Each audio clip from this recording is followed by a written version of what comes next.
Bonjour à toutes et à tous.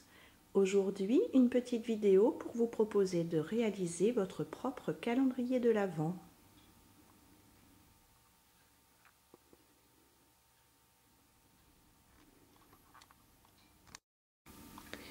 Pour réaliser ce calendrier, vous aurez besoin de divers matériels.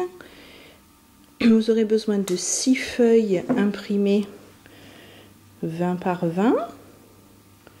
Donc moi j'ai pris des coloris rouge et beige.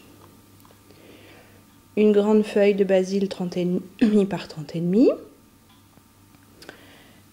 Un gabarit enveloppe.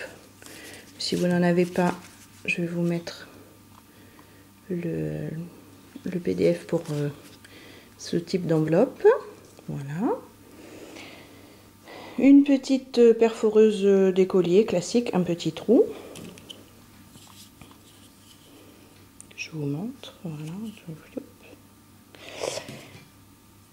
Un crayon à papier, des ciseaux, du ruban. Moi je prends du rouge et du beige, du scotch double face et du ruban adhésif, de la colle en ruban. Voilà.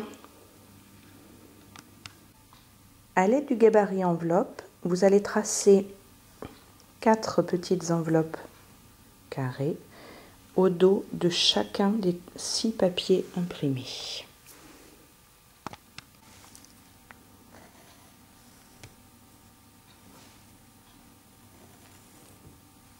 Voilà. Vous obtenez donc sur chacune de vos 6 feuilles 4 petites enveloppes que vous allez à présent découper. Une fois que vous avez découpé toutes vos petites enveloppes, vous allez venir perforer avec la perforeuse un trou chaque pointe. Vous allez voir, il y a un côté pointu et un côté rond.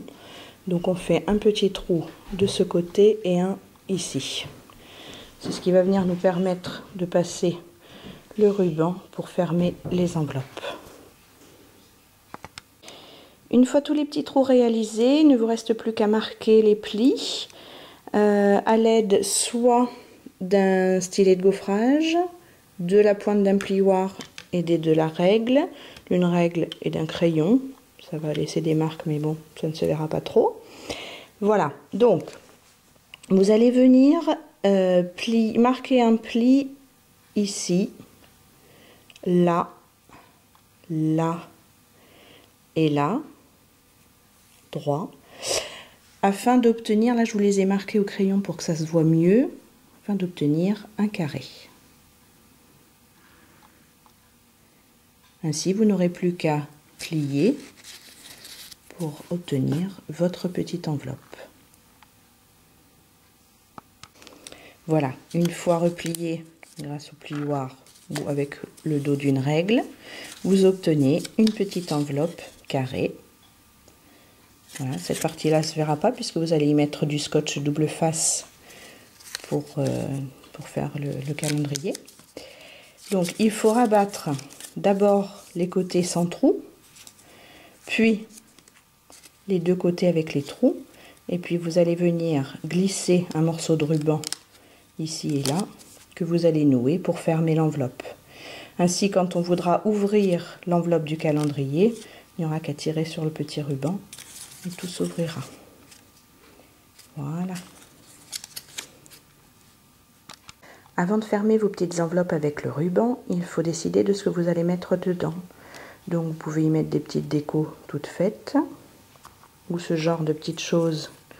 C'est une petite boule réalisée avec des ronds découpés dans des papiers et collés les unes sur les autres. Hop. Voilà, donc ça se plie bien et ça se déplie pour se mettre sur un sapin. Vous pouvez y mettre des petits vœux, des petits bons pour un câlin, voilà, pour lire une histoire, une petite chasse au trésor qui va vous permettre de trouver un cadeau un peu plus volumineux, des petits morceaux de chocolat comme on donne dans les cafés là, tout carré, tout plat. Voilà, il y a plein d'idées de partout, une grande image découpée en morceaux de puzzle. Voilà. Une fois que vous avez rempli vos enveloppes, vous découpez un morceau de ruban, vous le passez dans chacun des trous et vous faites un joli nœud. Ensuite, il va falloir marquer les numéros de la date du 1er au 24 décembre. Donc là, ici, j'ai utilisé des petits autocollants de chiffres. Vous pouvez les faire avec des feutres dorés, toutes sortes de déco comme vous le voulez.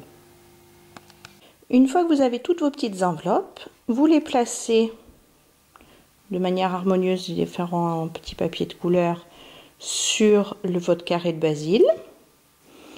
Puis, derrière chaque petite enveloppe, vous mettez du scotch double face, que vous allez enlever la languette là, et puis venir coller au bon endroit. Ensuite, il ne restera plus qu'à décorer. Et vous aurez obtenu votre joli calendrier de l'Avent. Et voilà notre calendrier terminé. Une petite déco au milieu, en haut, avec un joli ruban. Je vous dis à très vite pour de nouvelles cartes.